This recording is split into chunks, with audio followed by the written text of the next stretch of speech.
Hello everyone, నమస్తే, అస్సలం వాలేకుమ్. Welcome back to Mohsin's world. ఈరోజు నేను మీకు కొరమేని చేపలతో నెల్లూరు చేపల పులుసు ఎలా తయారు చేసుకోవాలో చూపించబోతున్నాను. As it is step by step మీరు కూడా ఫాలో అయిపోండి. ఎంతో టేస్టీ అయిన నెల్లూరు చేపల పులుసుని మీరు కూడా టేస్ట్ చేయొచ్చు. ఇప్పుడు వీటికి కావాల్సిన పదార్థాలు అయితే చూద్దాం. ముందుగా వచ్చేసి 1 కప్ ఆయిల్ అండి. ఇది వచ్చేసి 5 టేబుల్ స్పూన్స్ అయితే ఉంది. అండ్ ఇది నేను ఇంట్లో తయారు చేసుకున్న పొడి అండి. ఇది నేను మళ్ళీ ఎలా తయారు చేసుకున్నానో మీకు చెప్తాను. 2 టేబుల్ స్పూన్ కల్లుప్పు అండ్ 1/2 టేబుల్ స్పూన్ మెంతులు, 1 టేబుల్ స్పూన్ ఆవాలు, 1 టేబుల్ స్పూన్ పసుపు అండ్ 5 టేబుల్ స్పూన్స్ కారం. అండ్ ఇది వచ్చేసి టొమాటో ప్యూరీ అండి. నేను ఇది 5 టొమాటోస్ని గ్రైండ్ చేసి పెట్టాను. ఇది వచ్చేసి 300 గ్రామ్స్ చింతపండు రసం, ముందుగానే రసం తీసి పెట్టాను. చూసారా, ఇది 300 గ్రాముల చింతపండు, 1.5 కేజీకి 300 గ్రాములు సరిపోతుంది. ఒక మామిడికాయ అండ్ కొంచెం కరివేపాకు, ఒక 3 ఉల్లిపాయలు తరిగైతే పెట్టాను అండ్ ఒక 3 పచ్చిమిర్చి ఇలా మధ్యలోకి అయితే కట్ చేసి అయితే పెట్టుకోండి. సో ఇవే అనమాట వీటికి కావాల్సిన పదార్థాలు అయితే. అండ్ ఇది వచ్చేసి 1.5 కేజీ కొరమేని చేప అండి. నేను ముందుగానే కడిగి పక్కకైతే పెట్టుకున్నాను.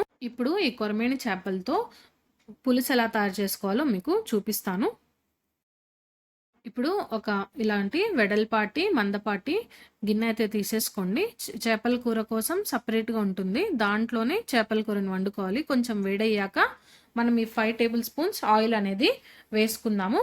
ఆయిల్ కొంచెం వేడైన తర్వాత ఇందులోకి ఒక 1/2 టేబుల్ స్పూన్ మెంతులు అనేది వేసుకుందాము. మెంతులు కొంచెం కలర్ వచ్చిన తర్వాత 1 టేబుల్ స్పూన్ జీలకర్ర అనేది నేను వేస్తున్నాను. జీలకర్ర కొంచెం చిట్టపట్లాడిన తర్వాత కరివేపాకు అయితే వేసుకుందాము. ఇప్పుడు ఈ 3 పచ్చిమిర్చి కూడా వేసుకుందామండి. 1 నిమిషం పాటు కొంచెం ఫ్రై అయిన తర్వాత ఇందులోకి మనం తరిగి పెట్టుకున్న ఉల్లిపాయలను అయితే వేసుకుందాము. ఉల్లిపాయల్ని చక్కగా నూనెలోకి కలిసే విధంగా ఒకసారి అయితే కలుపుకుందాము. ఉల్లిపాయలు మీడియం ఫ్లేమ్లో పెట్టుకొని గోల్డెన్ కలర్ వచ్చే వరకు ఫ్రై చేసుకోండి. అండ్ చూసారా, ఆల్మోస్ట్ గోల్డెన్ కలర్ అయితే వచ్చింది. ఇంకొంచెం కలర్ వచ్చిన తర్వాత మనం ఇందులోకి ముందుగానే రెడీ చేసి పెట్టుకున్న ఈ టొమాటో ప్యూరీని అయితే వేసుకుందాము. టొమాటో ప్యూరీ వేసుకున్న తర్వాత చక్కగా ఆ ఉల్లిపాయలు అండ్ టొమాటో ప్యూరీ కలిసే విధంగా అయితే కలుపుకోండి. నేను ఎక్కడ ఒక చుక్క కూడా వాటర్ అనేది ఈ టొమాటో ప్యూరీలో వాడలేదు. అండ్ ఓకే, చూసారా, ఇలా చక్కగా అయితే ఒకసారి కలుపుకోండి. అండ్ ఇది ఇప్పుడు ఒక 15 మినిట్స్ పాటు మీడియం ఫ్లేమ్లో అయితే పెట్టుకొని టొమాటోని ఉడకనిద్దామండి. టొమాటో వాసన పోవాలంటే 15 మినిట్స్ మినిమం మీడియం ఫ్లేమ్లో పెట్టుకొని ఫ్రై చేసుకుందాం. టొమాటోస్ కొంచెం కలర్ చేంజ్ అయ్యేంత వరకు ఫ్రై చేసుకోవాలండి. అండ్ ఇలా కొంచెం గట్టిగా ఫ్రై అయిన తర్వాత ఒక 5 మినిట్స్ సిమ్లో అయితే పెట్టుకోండి. ఆయిల్ పైకి వస్తుంది. అలా ఆయిల్ పైకి వచ్చిన తర్వాత ఒక 1 టేబుల్ స్పూన్ పసుపు అనేది మనం యాడ్ చేసుకుందాము. పసుపు చక్కగా టొమాటోలోకి కలిసే విధంగా కలుపుకుందాం. అండ్ పసుపు అంతా వాసన పోయేంత వరకు ఒక 2 నిమిషాల పాటు అయితే దీన్ని పసుపు వేసిన తర్వాత ఫ్రై చేసుకుందాము.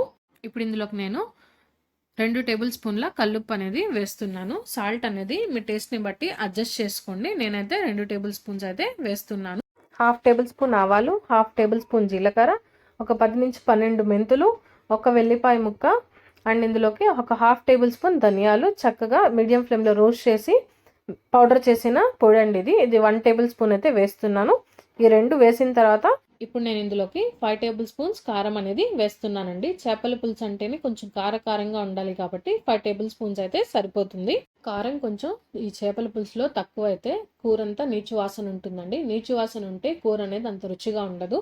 ఈ కారం వేసుకున్న తర్వాత మనము ఈ టొమాటోలోకి చక్కగా కలిసే విధంగా అయితే కలుపుకుందాము. ఇప్పుడు మనము ముందుగానే తయారు చేసి పెట్టుకున్న చింతపండు రసాన్ని అయితే ఇందులోకి అయితే వేసుకుందాము. వేసిన తర్వాత టొమాటోలోకి చింతపండు రసం అంతా చక్కగా కలిసే విధంగా అయితే కలుపుకుందామండి. ఇలా కలిపిన తర్వాత 1 నిమిషం పాటు అయితే అలా వదిలేయండి. సో చూసారా, పులుసు అనేది ఎంత గట్టిగా చిక్కగా తయారైందో.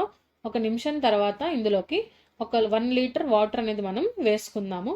1 లీటర్ నీళ్ళు అనేది వేసుకున్న తర్వాత పులుసు అండ్ నీళ్లు చక్కగా కలిసే విధంగా అయితే మనం ఒకసారి కలుపుకుందాము. కలుపుకున్న తర్వాత పులుసునైతే మనము ఒక 5 మినిట్స్ వరకు హై ఫ్లేమ్లో మరగనిద్దాం.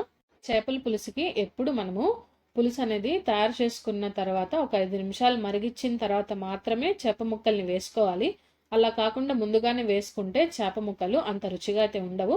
సో ఇప్పుడు మన 5 మినిట్స్ అయితే అయిపోయి ఉంటుంది. ఇప్పుడు చూద్దాం మనము. చూసారా, ఇప్పుడు పులుసు అనేది 5 నిమిషాలకి ఎంత చక్కగా మరుగుతుందో.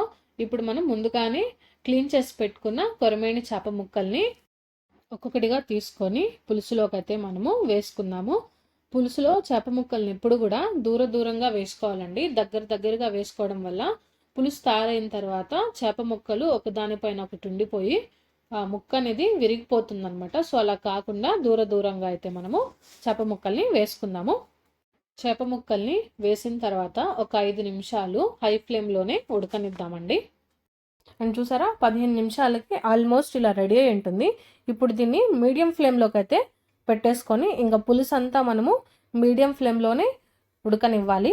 అండ్ ఇందులోకి గరిట అనేది పెట్టకుండా ఇలా ఒక క్లాత్ అయితే పట్టుకొని ఇలా 2 పక్కలకి తిప్పారనుకోండి, పులుసు అంతా చేపలోకి పట్టి బాగా పులుసు అనేది తయారవుతుందనమాట.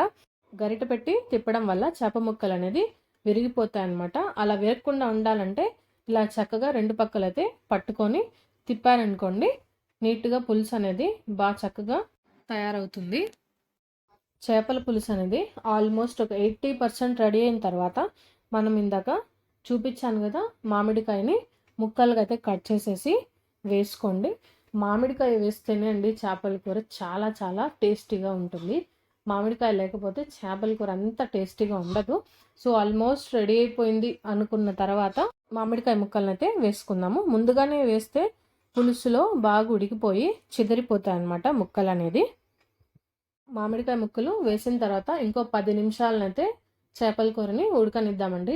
స్టవ్ అనేది ఆఫ్ చేసేసి ప్లేట్ అనేది వేయకుండా ఒక 10 నిమిషాలు అలాగే వదిలేసేయండి. 10 నిమిషాల తర్వాత ప్లేట్ అనేది పెట్టి రాత్రంతా ఇంకా అసలు ప్లేట్ అనేది తీయద్దు. అండ్ చూసారా మన చేపల కూర అయితే రెడీ అయిపోయిందండి. చేపల పులుసు రెడీ అయిపోయింది. ఇప్పుడు దీనిపై కొంచెం కొత్తిమీరని, సన్నగా తరిగిన కొత్తిమీరని అయితే ఇలా గార్నిష్ చేసుకుందాము.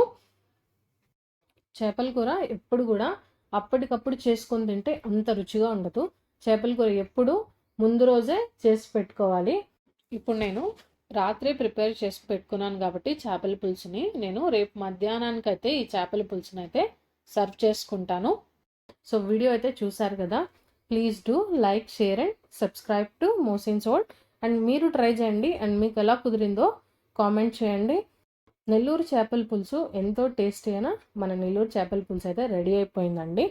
46% ఆఫ్ ద వ్యూయర్స్ సబ్స్క్రైబ్ చేయకుండానే చూసి వెళ్ళిపోతున్నారండి. అండ్ మరొక మంచి వంటతో మళ్ళీ కలుద్దాము. Thank you.